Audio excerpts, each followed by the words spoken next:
यदि x रुपये पर a% वार्षिक ब्याज की दर से m वर्षों के लिए साधारण ब्याज उतना ही है जितना y रुपये पर a² % की दर से m² वर्षों के लिए,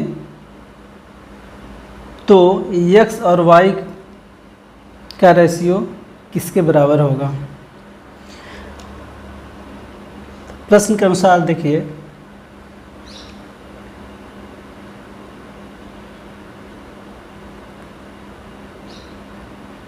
यदि मूलधन 100 हो, दर a%, समय m वर्ष। आपसे पूछेंगे साधारण ब्याज कितना होगा, तो आप कहेंगे साधारण ब्याज मूलधन गुणे दर गुणे समय x गुणे a गुणे m बटा 100। जबकि प्रश्न में दूसरा कंडीशन दिया है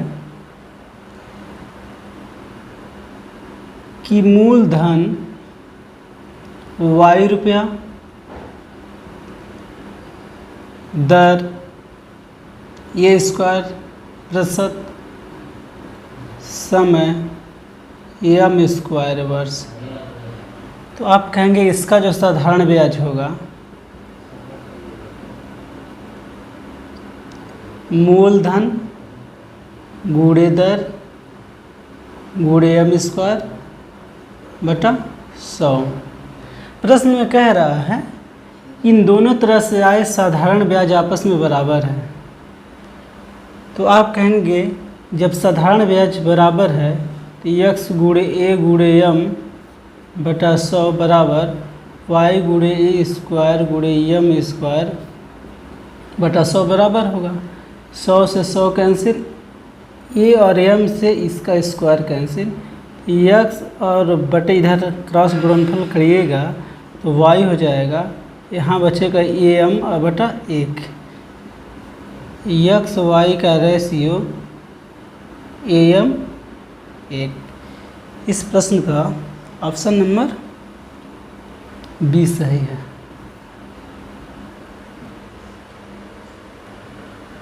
आइए अगला प्रश्न देखिए।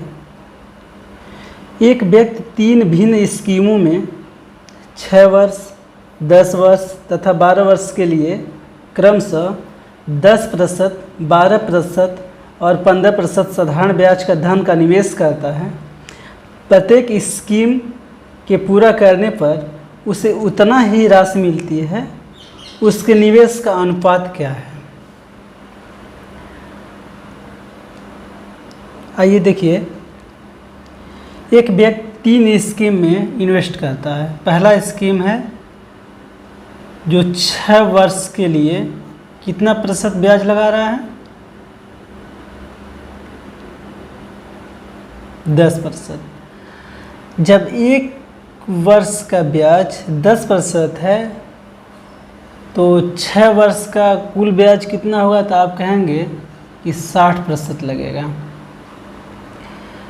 दूसरे निवेश में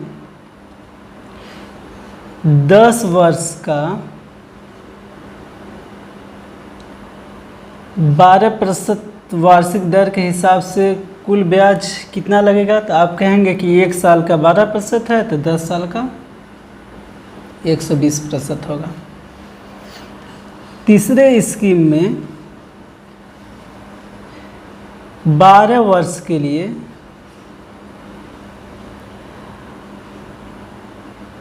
15% साधारण ब्याज के हिसाब से, जब 1 साल का साधारण ब्याज 15% है तो 12 साल का कितना हो जाएगा, 180। आप कहेंगे 180% होगा। आपको पता है कि 60% का फ्रैक्शन निकालिएगा तो हो जाएगा आपका 3/5। 120 का फ्रैक्शन निकालिएगा तो जब 60 का 3/5 है तो इसका दुगुना है 60 का, तो 6/5 हो जाएगा। ये 60 का 3 गुना है तो 3 तरीका 9/5 हो जाएगा। ऊपर ये जो भाग शो कर रहा है, ये किसको शो कर रहा है? साधारण ब्याज को। और प्रश्न में कह रहा है कि तीनों इसके में साधारण ब्याज बराबर है। जब ब्याज बराबर है तो आप कहेंगे तीनों का साधारण ब्याज अगर बराबर करना हो, पहले स्कीम में 5 मूलधन है तो 3 साधारण ब्याज हो रहा है। 5 मूलधन है तो 3 साधारण ब्याज हो रहा है। दूसरे स्कीम में 5 मूलधन है तो 6 साधारण ब्याज हो रहा है। तीसरे स्कीम में 5 मूलधन है तो 9 साधारण ब्याज हो रहा है। जबकि प्रश्न में कह रहा है कि सबका साधारण ब्याज बराबर है, तो आप क्या करेंगे? साधारण ब्याज बराबर करने के लिए इसमें तीनों का एलसीएम लेंगे। तो तीनों का एलसीएम लेंगे तो कितना होगा? 18 होगा, जो तीनों से भाग चला जाएगा। तीनों को बराबर करना है तो पहले इसकी में आप 6 से दोनों साइड गुना कराइएगा। जैसे यहाँ क्या करेंगे? 6 से गुना करा दीजिएगा तो यहाँ भी 18 हो जाएगा और यहाँ कितना हो जाएगा? 30 हो जाएगा। कोई रेशियो में परिवर्तन होगा। 6 से 6 कैंसिल करिएगा तो कितना आएगा? 3/5 ही आ जाएगा, तो कोई परिवर्तन नहीं होगा। तो आपसे पूछेंगे कि अगर दोनों साइड 6 से गुना करा दिया जाए तो इसके रेशियो में कोई परिवर्तन नहीं होगा। इसमें आप 3 से गुना करा दीजिए, इसमें आप 2 से गुना करा दीजिए। आप देख रहे हैं कि तीनों का जो साधारण ब्याज आपस में बराबर हो गया है। तो जब साधारण ब्याज बराबर है तो इसका मूलधन का हम रेशियो निकाल लेते हैं। तो जब मूलधन का रेशियो निकालेंगे तो 5 समय है तो 5 कैंसिल हो गया। मूलधन का जो निवेश एक्चुअल में हुआ है 6, 3 और 2 का। तो आप कहेंगे कि मूलधन या जो निवेश का रेशियो है वो 6, 3, 2 का है। आइए अगला प्रश्न देखिए। 12,000 की धनराशि को 2 भागों में इस प्रकार बांटा गया कि पहले भाग का 3 वर्षों का 12% वार्षिक ब्याज की दर से साधारण ब्याज दूसरे भाग के 4/1/2 वर्षों के 16% वार्षिक की दर से साधारण ब्याज के बराबर है। तदनुसार पहले भाग और दूसरे भाग का पारस्परिक अनुपात कितना है? तो 12,000 की कोई राशि अगर बांटा जा रहा है 2 भागों में तो आपको नहीं मालूम है, तो पहले भाग को आप मान लीजिए 1 और दूसरे भाग को मान लीजिए 2। आपसे पूछा जाए 3 वर्षों का 12% के हिसाब से साधारण ब्याज कितना होगा? तो जब मूलधन 1 है और 3 वर्षों का साधारण ब्याज कितना है? 12% है। तो साधारण ब्याज की दर 12% है तो साधारण ब्याज कितना होगा? मूलधन गुणे दर गुणे समय बता 100, ये आपका साधारण ब्याज हो जाएगा। इसी तरह दूसरे भाग का जबकि आपका समय दिया है 4/1/2 वर्ष, कितना दिया है? 4/1/2 वर्ष। तो 4/1/2 वर्ष जो है इसको आप 4 दूना 8, 1 9/2 वर्ष लिख सकते हैं।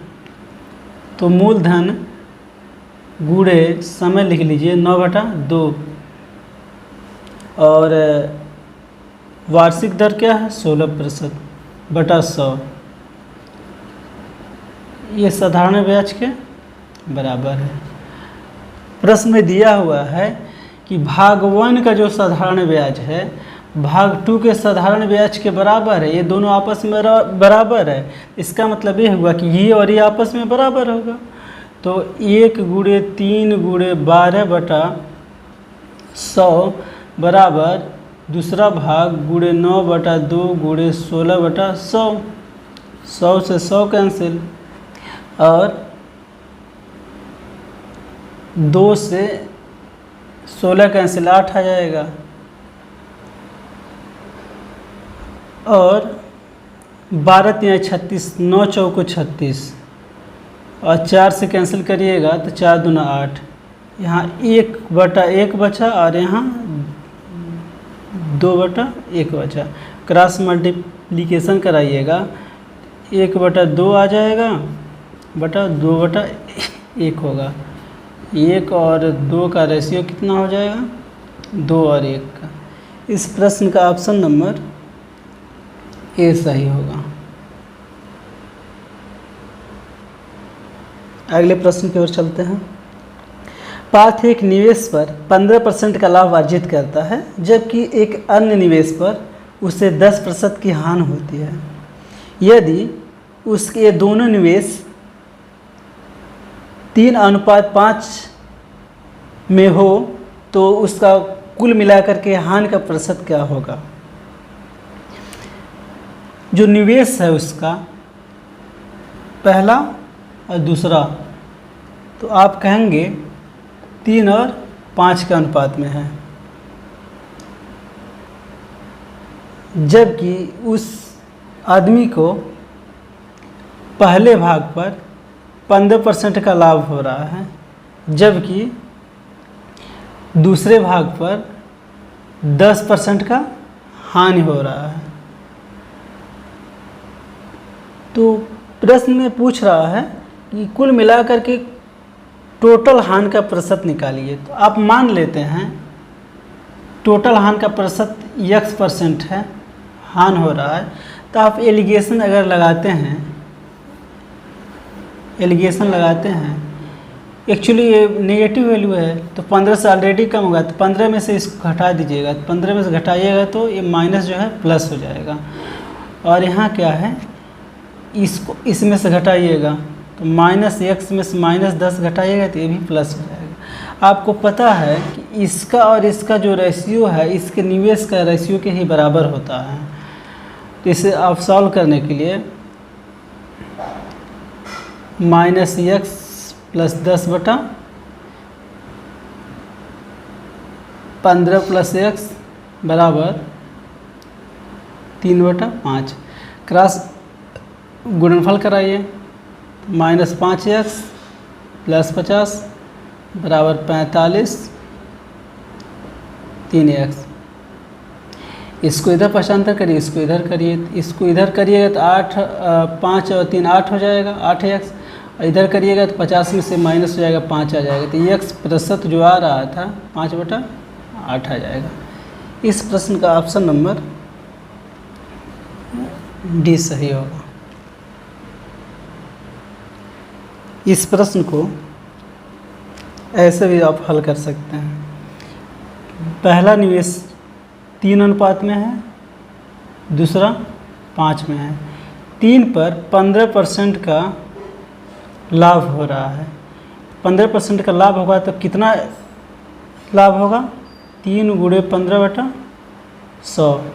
5 से कैंसिल करेंगे 20 हो जाएगा, या 3 होगा 9/20 का लाभ हो रहा है 3 पे। 5 पे कह रहा है कि 10% का हानि हो रहा है।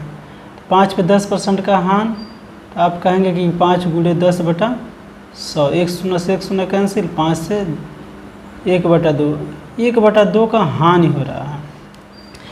तो आप देखते हैं 9/20 का लाभ हुआ है और 1/2 का हानि हुआ है। तो कुल देखेंगे कि क्या हुआ, हानि हुआ है कि लाभ हुआ है। तो दोनों को आप जोड़िए, जबकि माइनस में वैल्यू है तो जोड़िएगा तो दोनों का एलसीएम 20 हो जाएगा। तो यहाँ 9 हो जाएगा, -2 × में 20 होता है 10 हो जाएगा। एक्चुअली यहाँ हानि आ रहा है, 1/20 का हानि है। जब 1/20 का हानि है, प्रश्न में पूछ रहा है ये टोटल जो दोनों निवेश है, तो दोनों निवेश कितना है, 8 का निवेश है, 3 पहले में और 5 दूसरे में। तो 8 पे -1/20 कितना प्रतिशत के बराबर होगा, तो हानि का जो प्रतिशत होगा 1/20/8 × 100। आपको पता है कि जितना हानि होता है उसके बटा कुल मान × 100। अब यहाँ से बटे में है तो कैंसिल करिएगा, 20 बचे 100, मान आ जाएगा 5/8। आप इस प्रश्न को ऐसे भी हल कर सकते हैं। एक व्यक्ति के पास कुल धनराशि,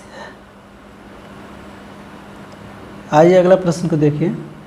एक व्यक्ति के पास कुछ धनराशि है, उसने उस राशि का 20% एक वस्तु खरीदने में खर्च किया और शेष का 5% परिवहन पर, इसके बाद उसने 120 रुपये दान कर दिए। तदनुसार यदि उसके पास 1400 रुपये शेष बचे हों तो उसके द्वारा परिवहन पर किया गया खर्च कितना था। तो आप मान लीजिए कि जो धनराशि है वो 100 यूनिट है। कितना है? 100 यूनिट है।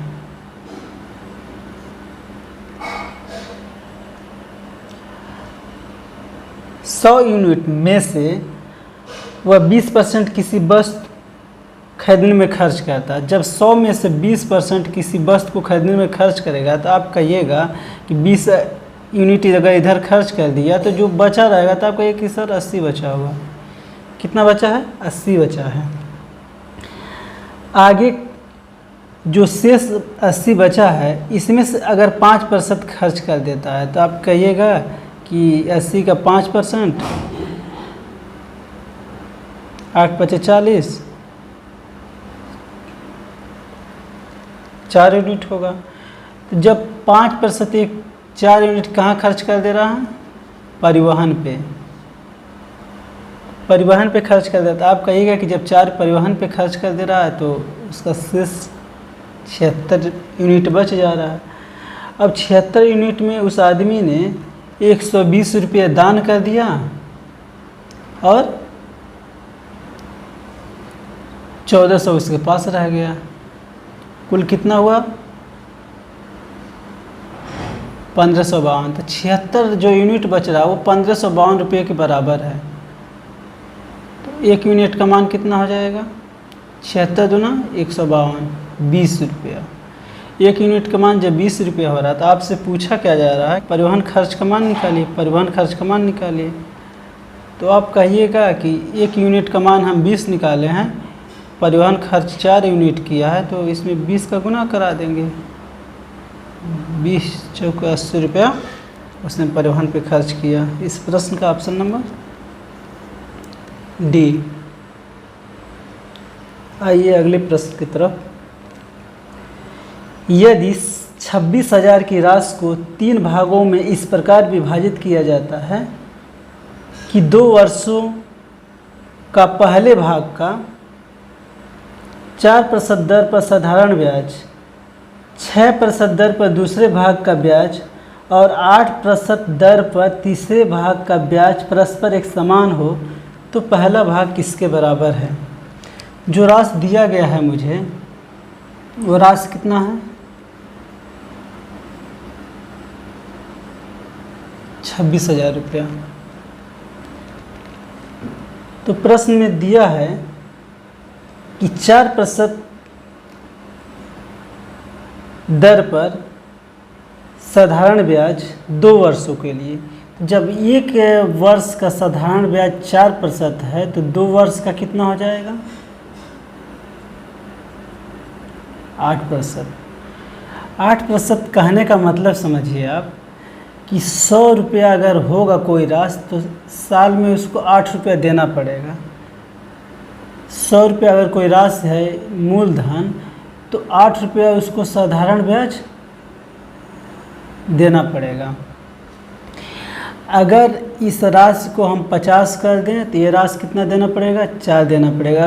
अगर ये राशि 25 कर दें तो इस राशि को 2 देना पड़ेगा।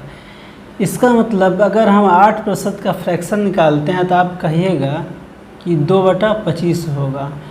इसका सीधा सा मतलब है कि अगर वह राशि 25 रुपया रहा होगा तो उस आदमी को ब्याज कितना देना होगा? 2। इसी तरह आगे कह रहा है कि 6% पर दूसरे भाग का ब्याज, तो 6% के हिसाब से आप 2 वर्ष के लिए तो आप कहिएगा कि 2 वर्ष के लिए 6 दूना 12% देना होगा। तो 12% का जो फ्रैक्शन होता है 3/25 होता है। इसका भी मतलब वही हुआ कि अगर मूलधन 25 रहा होगा तो उस आदमी को 3 रुपया साधारण ब्याज देना होगा। आगे प्रश्न में कह रहा है कि 8% तीसरे भाग को, ये भी 2 वर्ष के लिए है तो इसका हो जाएगा 8 दूना 16%। इसका फ्रैक्शन आप निकालिएगा तो 4/25 आएगा। इसका भी मतलब यही हुआ कि मूलधन अगर 25 है तो आप कहिएगा कि जो साधारण ब्याज इसको देना होगा वो 4 देना होगा। प्रश्न में एक बात और कह रहा है कि जब सबका जो साधारण ब्याज होगा वो समान हो, तो हम ऐसा किस संख्या से गुना करा दें कि इनका साधारण ब्याज समान हो जाए। तो हम ऐसा संख्या वही हो सकता है जो इनका सबसे पहले एलसीएम ले लेते, एलसीएम लेंगे तो 12 आएगा। तो ऐसा हम करें कि जो सबका गुना 12 हो जाए। तो 2 में 6 का गुना करेंगे तो 12 हो जाएगा, तो इधर भी 6 का गुना करेंगे। 3 में 4 का गुना करेंगे 12 हो जाएगा, तो इसमें भी 4 का गुना करेंगे। 4 में 3 का गुना करेंगे 12 होगा, तो 25 में 3 का गुना करेंगे। यहाँ देखिएगा ये मूलधन जो है, मूलधन ये क्या है आपका साधारण ब्याज। इसमें रेशियो अगर निकालते हैं तो 25 में कॉमन कैंसिल हो जाएगा, 6, 4 और 3 का रेशियो आएगा। जबकि पहला भाग जो था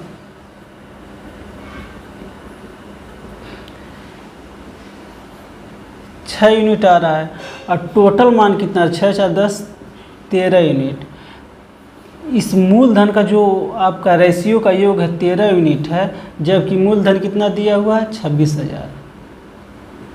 तो आप कहिएगा कि 13 यूनिट के बराबर 26,000 है, तो 1 यूनिट का मान कितना आ जाएगा 2,000। तो पहला राशि में जो निवेश हुआ है वो 6 यूनिट है, 1 यूनिट का मान आपका 2,000 है, तो 6 यूनिट का मान कितना हो जाएगा 12,000 रुपये। इस प्रश्न का ऑप्शन नंबर डी सही होगा। आइए अगला प्रश्न देखिए। एक आदमी ने 1,20,000 रुपये की राशि छोड़ी है जो 14 वर्ष और 12 वर्ष के उसके 2 पुत्रों के बीच इस प्रकार विभाजित की जानी है कि प्रत्येक के 18 वर्ष की आयु प्राप्त करने पर उन्हें बराबर राशि मिले। यदि राशि पर 5% वर्ष की दर से साधारण ब्याज मिलता है तो इस समय छोटे पुत्र का हिस्सा है जो राशि है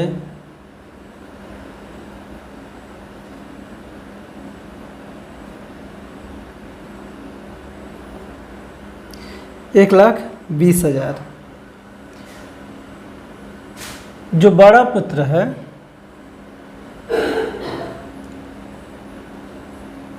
पहला पुत्र वो 14 वर्ष का है, तो ये कितने साल में 18 वर्ष का हो जाएगा। तो आप कहिएगा कि 4 वर्ष में 18 साल का हो जाएगा। जबकि प्रति वर्ष जो ब्याज लग रहा है वो 5% वार्षिक लग रहा है। तो कुल इस 14 वर्ष वाले लड़के को, पहले लड़के को कितना ब्याज देना हो, कितना ब्याज मिलेगा 500 के 20% ब्याज मिलेगा। इसी तरह जो दूसरा पुत्र है वो कितना वर्ष का है, तो आप कहिएगा कि 12 वर्ष का है। ये कितने साल में 18 वर्ष इसका पूरा हो जाएगा, तो आप कहिएगा कि 6 वर्ष बाद 18 साल पूरा हो जाएगा।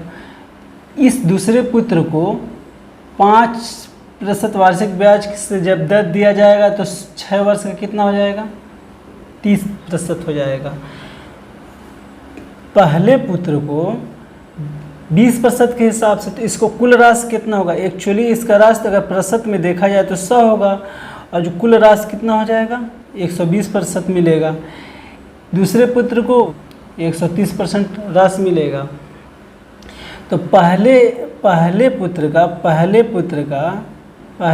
का 120%, दूसरे पुत्र का 130% के बराबर है जो प्रश्न में लिखा हुआ। तो यहाँ क्या होगा 100 से 100 कैंसिल, 0 से 0 कैंसिल, 1 और 2 का जो अनुपात आएगा 13 और 12 के आ जाएगा, 13 और 12 के आ जाएगा। कुल जो यूनिट होगा 13 और 12 25 यूनिट होगा। 25 यूनिट कुल राशि जो है आपका 1,20,000 दिया हुआ है। तो 25 बराबर 1,20,000, तो 1 यूनिट का मान कितना आ जाएगा 25 चौका 100 और 25 8 200, 4800 रुपये आ जाएगा। 4800 रुपये आ जाएगा, 1 यूनिट का मान 4800 रुपये आ जाएगा। तो इसमें कहा है कि इस समय छोटे पुत्र का हिस्सा, तो छोटा पुत्र कितना है, दूसरा नंबर 12 वर्ष का, तो छोटा पुत्र का जो हिस्सा दूसरा नंबर 12 यूनिट है, तो 12 यूनिट मान इसका आ रहा है, दूसरे का कितना आ रहा है 12 यूनिट आ रहा है, और 1 यूनिट का मान कितना है 4800, तो गुना कराइएगा 2 शून्य और 12 बटा 96 9, 12 चौका 48 9 57,600 आ जाएगा। इस प्रश्न का ऑप्शन नंबर 20 सही होगा।